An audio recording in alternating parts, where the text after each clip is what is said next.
Manchester United player ratings versus Everton. Mbeumo Mount shine. When it comes to evaluating player performances, the stakes are always high.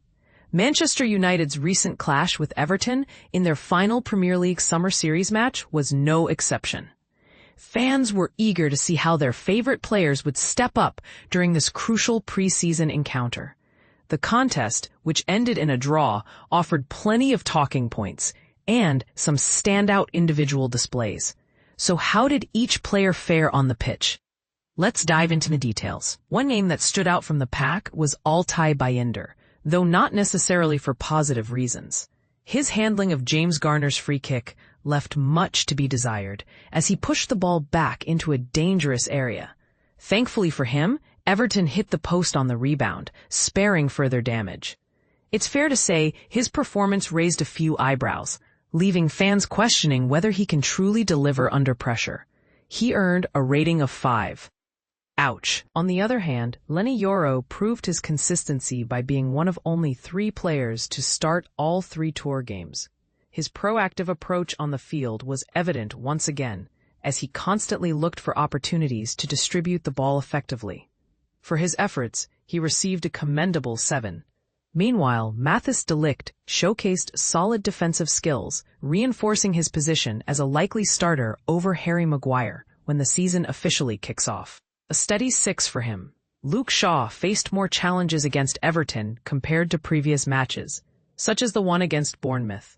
Without the same level of control from Manchester United, Shaw found himself substituted before the hour mark. Still, he managed a respectable 6. Moving to Ahmed, who operated on the right wing, his contributions to the attack were noteworthy. Not only did he win the penalty that Bruno Fernandes converted, but he also increased his involvement in the second half. Another solid 6. Manuel Ugarte had a tougher outing. After dominating against West Ham, he struggled against Everton, losing possession at a critical moment that led to their equalizer shortly after.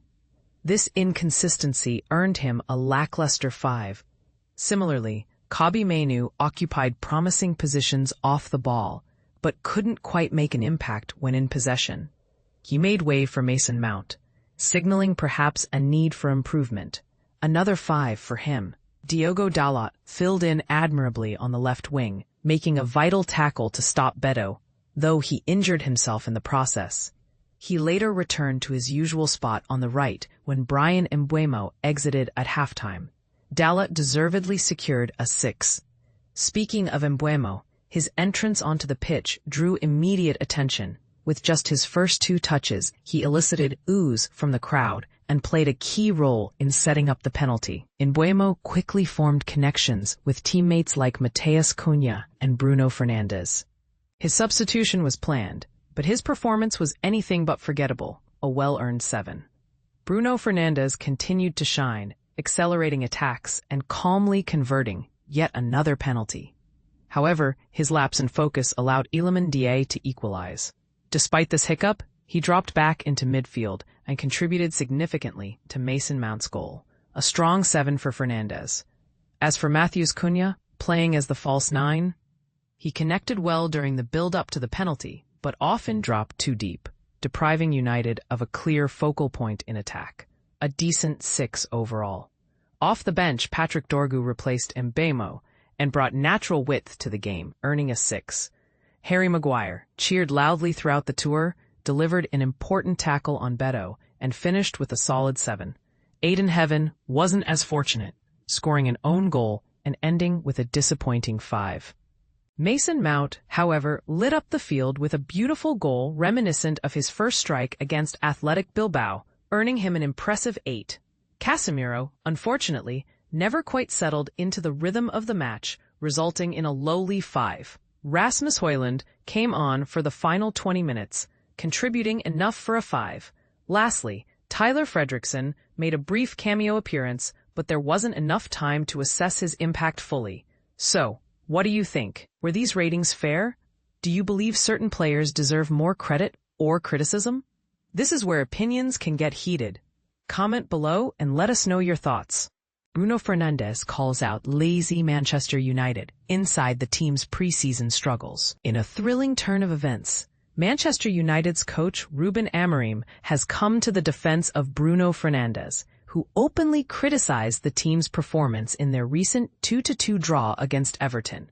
Amorim expressed his approval of players, calling out subpar efforts, highlighting his commitment to fostering a culture of accountability at Old Trafford. During a match at the Mercedes-Benz Stadium, Fernandes did not mince words when he described portions of the team's play as lazy.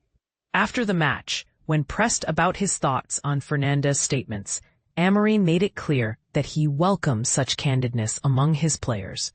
"I'm pleased the players feel empowered to express their concerns," he said. "It shows they are aware of our standards, which is a positive sign. Our momentum during this tour has been excellent. We've had several weeks to cultivate a motivating atmosphere, and now we're set to return to Carrington, aiming to fine-tune our strategies as the new season approaches. There's a collective understanding that we must elevate our performance." Beyond his evaluation of the game against Everton, Fernandes also shared his aspirations during an interview with NBC, indicating that he hopes the club will make 1 or 2 more signings before the transfer window closes. Manchester United has already made significant investments totaling £133 million to acquire talents like Matheus Cunha and Bryan Mbeumo, the latter making his debut against Everton. Additionally, they are reportedly interested in securing RB Leipzig striker Benjamin Sesko. Amorim responded to Fernandes' comments regarding potential new signings by emphasizing the importance of ongoing improvement within the squad. "While it's always beneficial to add more players, we already possess the depth necessary to foster healthy competition," he noted. "Our team has immense potential for growth, and I am genuinely excited about what lies ahead for this club." Negotiations for a potential deal involving Sesko are currently underway, with RB Leipzig also engaging in discussions with Newcastle United, who have put forth a formal offer for the player. Before the encounter with Everton, United CEO Omar Barada addressed the pressing need for new recruits, stating that the recruitment team is tirelessly working around the clock to strengthen the squad. "We have a lot to juggle right now," Barada explained to MUTV. "Our recruitment team, led by Jason Wilcox, is committed to identifying opportunities to bolster our lineup. This involves numerous late-night calls and early morning strategy sessions to ensure we remain proactive and effective in our efforts." So what do you think about Amorim's stance on player accountability? Do you agree that having a culture of calling out poor performances can lead to a stronger team? Or do you think it could create division? Share your thoughts in the comments. Man United vs. Everton 2025. Shocking own goal steals the show. Full match analysis. A thrilling 2-2 draw between Manchester United and Everton at Mercedes-Benz Stadium on August 3, 2025, highlights the unpredictable nature of football's summer tours. This match, the third in a series of 3 encounters across the U.S., saw both teams battle fiercely to claim a point, with United's resilience proving crucial in a tightly contested contest. The result, though a draw, underscores the challenges faced by both clubs as they navigate their respective summer campaigns. United, led by first-time manager Ruben Amorim, showcased a disciplined performance, particularly in their first 2 games, where they defended well and capitalized on opportunities. However, Everton's relentless pressing and tactical adjustments proved too much as they equalized 5 minutes before halftime, showcasing their determination to reclaim momentum. The match unfolded with moments of drama and controversy. Bruno Fernandes' penalty and Mason Mount's second goal were pivotal.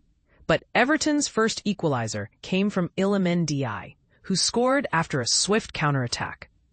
A late own goal by Aiden Heaven, though seemingly fortuitous, sealed the draw, leaving fans to debate whether the error was a product of luck or a tactical misstep. Amorim's team, despite the loss, remains optimistic, with one more friendly against Fiorentina looming before the Premier League season begins. The inclusion of Bryan Mbeumo, a debutant in the front 3, marked a shift in tactics, highlighting the importance of youth development. Meanwhile, Everton's struggles in America, having lost their first 2 summer series games, underscore the pressure on the squad to perform under scrutiny. The match also featured standout performances. Altay Bayindir, who started again in place of injured Andre Onana, made a costly mistake, misjudging a free kick and allowing James Garner to score. His failure to control the ball in critical moments left fans questioning his readiness for the next challenge. Similarly, Jake O'Brien's near goal was a reminder of the unpredictability of football, as he somehow struck the post despite an open net.